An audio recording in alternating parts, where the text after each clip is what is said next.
थोड़ी स्केप्टिकल बिल्कुल नज़र आ रही है वीरू मुझे ये क्लोजिंग। अब आप अपनी पोजीशन स्क्वायर ऑफ कर लें। अब मैं एक व्यू ले रहा हूँ कि एक हमने बहुत अच्छा मूव देख लिया, एक्सपायरी हो गई, अब प्रॉफिट बुक कर लें। निफ्टी बैंक निफ्टी दोनों में प्रॉफिट बुक कर लें। मार्केट डाइसी हो रहा है, एक जियोपॉलिटिकल रिस्क, थोड़ा सा थकावट के भी संकेत हैं, पर एक जियोपॉलिटिकल रिस्क ओपन ज़रूर हो रहा है। ओके, चलिए थोड़ा सा जियोपॉलिटिकल रिस्क, हालांकि रिकवरी आ गई है मार्केट में, लेकिन एक बार के तो लोअर लेवल पर बहुत बड़ी गिरावट देखने को मिली थी। Veeru Shreya, good afternoon. Show की शुरुआत करेंगे अब, और बाज़ार में क्या हुआ देखिए आज। मैं इसे एक छोटी करेक्शन का नाम दे रहा हूँ, हालांकि ये मैं इसलिए नहीं कह रहा हूँ क्योंकि लोअर लेवल से रिकवरी आई है। छोटी करेक्शन इसलिए कह रहा हूँ क्योंकि ये एक जियोपॉलिटिकल करेक्शन है, सिर्फ भारत से स्पेसिफिक।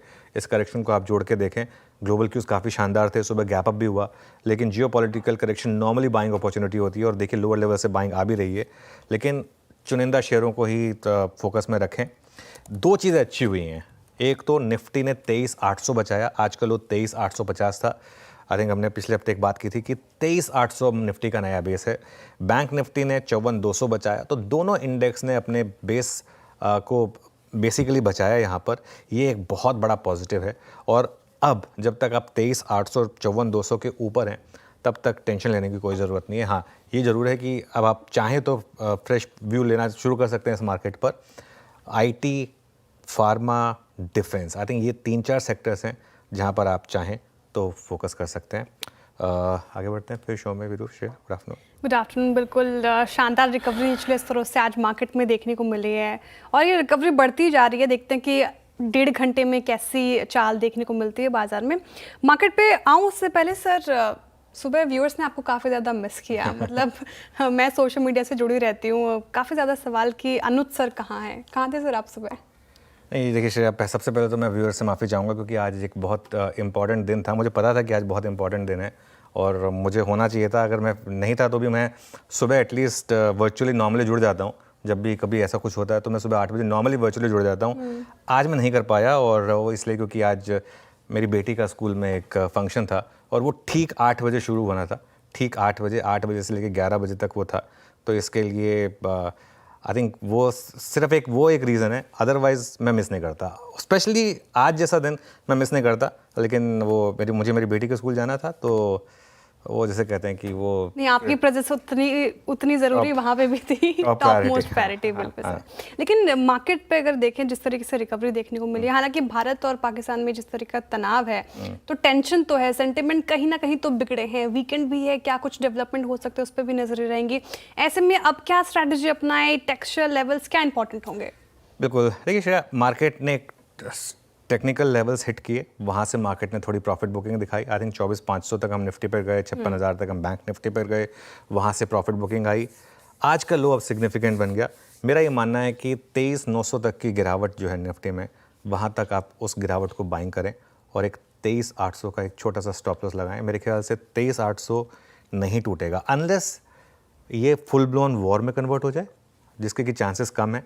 अनलेस ये उसमें कन्वर्ट हो जाए तब तक 23,800 मेरे ख्याल से बचा रहेगा। जो भी करें ऑप्शंस के थ्रू करें, क्योंकि और मंथली ऑप्शंस के थ्रू करें, वो आई थिंक बेटर अप्रोच रहेगी, क्योंकि फ्यूचर्स में आपके स्टॉप लॉस लगेंगे, वीकली कॉल्स में भी बहुत जल्दी प्राइस इरोड हो जाएंगे अगर आपके अगेंस्ट गया तो इसके लिए मंथली कॉल्स के थ्रू करें। आप सीरीज़ की शुरुआत में हैं, थोड़े ऑप्शन महंगे होंगे, लेकिन वो आपको थोड़ा सा रिस्क लेना होगा। अभी भी इस बाज़ार को शॉर्ट करने की सलाह नहीं है मेरी। मैं अभी भी कहूँगा कि मार्केट का टेक्सचर अभी भी बहुत फर्म है, एक बुल मार्केट करेक्शन है, और जैसा मैंने हेडलाइन में भी कहा और या अपनी ओपनिंग कमेंट्री में भी कहा कि या तो फिर आप आईटी, डिफेंस और फार्मा, इन सेक्टर्स का चुनाव कर लें अगर आप निफ्टी नहीं कर सकते हैं तो।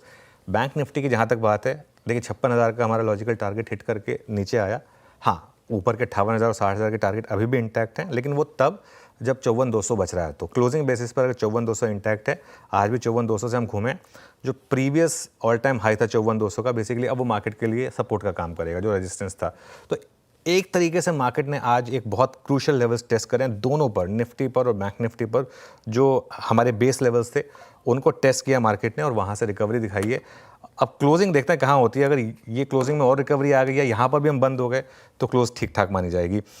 वीरू के पास चलते हैं और जानते हैं कि आज स्टॉक स्पेसिफिक एक्शन कैसा रहा। सीरीज़ का पहला दिन है। वीरू, गुड आफ्टरनून, बताइए।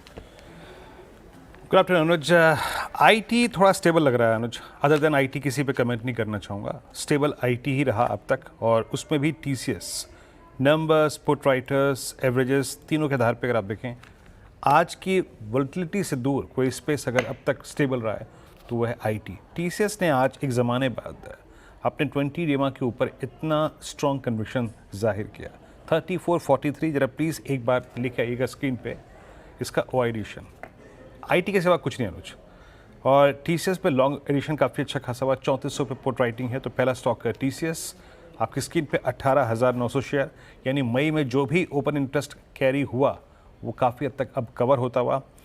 दूसरा है आपकी स्क्रीन पे आएगा, प्लीज़ रखिएगा, मतलब जहाँ पे हमें अर्निंग्स का सपोर्ट मिला था कल डालमिया भारत के बाद पूरे सीमेंट स्पेस में मूव था, अल्ट्राटेक सीमेंट।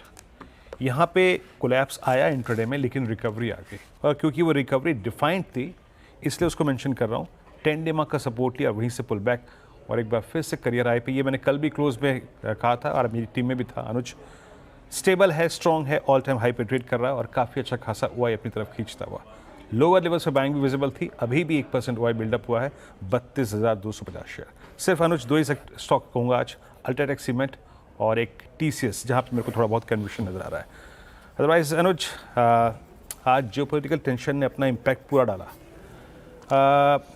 अब सिंस एक वीकेंड खड़ा है हमारे सामने, और भारत ने जैसे कहा भी है कि हम अपने रणनीति के मुताबिक वक्त का, जगह का चुनाव खुद ही करेंगे, कैसे हैंडल करें इसका कमेंट को? बिल्कुल, देखिए पहली बात तो वीरू, जैसा आप कह रहे हैं कि वीकेंड खड़ा है, और आपको अब ये देखना होगा कि क्या न्यूज़ फ्लो आता है। ओपन पोजीशंस मत छोड़ के जाइए इस मार्केट में, क्योंकि मार्केट में अब गैप्स के रिस्क रहेंगे, और ये एक बहुत बड़ा रिस्क रहेगा। And having said all of that, fact ये है कि आज मार्केट ने टेक्निकली निफ्टी ने लोअर लो बनाया है, तो उसको आप इग्नोर नहीं कर सकते। और अगर आपको पोजीशन लेनी है तो मेरे ख्याल से रिलेटिव स्ट्रेंथ में रहिए, जो इस समय सिर्फ आईटी और फार्मा में है, और वहाँ पर आप चाहें तो पोजीशन ले सकते हैं, क्योंकि ग्लोबल मार्केट स्टेबल हो गए हैं।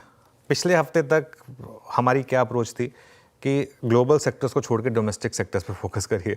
पिछले 2 दिन में वो मामला पलट गया, अब डोमेस्टिक थोड़े से वीक हो गए हैं, ग्लोबल स्ट्रांग हो गए हैं। तो ये मार्केट में ना, ये बीच बीच में करना ज़रूरी है उस हिसाब से। 2 दिन से आई थिंक अगर आप देखें, पिछले 2 हफ्ते तक बैंक निफ्टी स्ट्रांग था, निफ्टी वीक था। पिछले 2 दिनों में इनहेरेंट स्ट्रेंथ निफ्टी में ज़्यादा है कंपेयर टू बैंक निफ्टी, तो वो आई थिंक अपने आप को आपको उस हिसाब से एडजस्ट करना होगा। लेकिन आई थिंक मेरा ये मानना है कि अभी थोड़ा सा आप अपने आप को ओवरनाइट पोजीशन से थोड़ा सा बचें अपने आप को। अगले दिन मार्केट आपको इनफ मौके देगी, चाहे गैप अप हो या ना हो। आज भी गैप अप हुआ क्या, फेल ही हो गया ना वो गैप अप। तो खैर एनीवे, ऐसा मुझे लगता नहीं कि मंडे को कोई ऐसा आपका कोई बहुत बड़ा ट्रेड मिस हो जाएगा अगर आज आप कुछ कैरी नहीं करेंगे। तो फटाफट ट्रेंडिंग स्टॉक डिस्कस कर लेते हैं, फिर आगे बढ़ेंगे शो में। बिल्कुल, लेकिन उससे पहले एक सवाल से, हालांकि आपने डिस्कस भी किया थोड़ा कि आईटी और फार्मा में रिलेटिवली स्ट्रेंथ नज़र आ रही है। आज के सेशन में भी देखिए आप, आईटी नहीं हिला अपनी जगह से, जहाँ सब जगह बिकवाली आईटी ग्रीन ट्रेड कर रहा था, उसके बाद बढ़ोतरी देखने को ही मिली। और स्टॉक स्पेसिफिक भी बात देखिए, एम्फेसिस, कोफोर्ज, परसिस्टेंट, सभी में अच्छी खासी तेजी। आईटी को लेकर अब क्या रुख है आपका? आई थिंक थोड़ा और अपटेक बाकी है आईटी में। 31,000 का 52 वीक लो था, वहाँ से रैली की शुरुआत हुई थी। मेरा ये मानना है कि और 5-6% का मूव आईटी में बाकी है, लेकिन उसके बाद अगर यूएस में रिसेशन का रिस्क बढ़ा तो मुझे लग रहा है कि उसके बाद शायद एक और डाउनटेक बाकी हो। इसमें आप ये चीज़ समझ लीजिए कि हर कोई पोजीशन था बहुत ख़राब आईटी नंबर के लिए, हर कोई पोजीशन था कि कंपनियां गाइडेंस ही नहीं देंगी, हर कोई पोजीशन था कंपनियां ये आकर बोलेंगी कि सब कुछ ख़राब है। ऐसा कुछ नहीं हुआ, कंपनियों ने आके सबने बोला कि नहीं अब तक तो मामला ठीक ठाक है। तो आई थिंक ये एक फैक्टर रहेगा। चलिए ट्रेंडिंग स्टॉक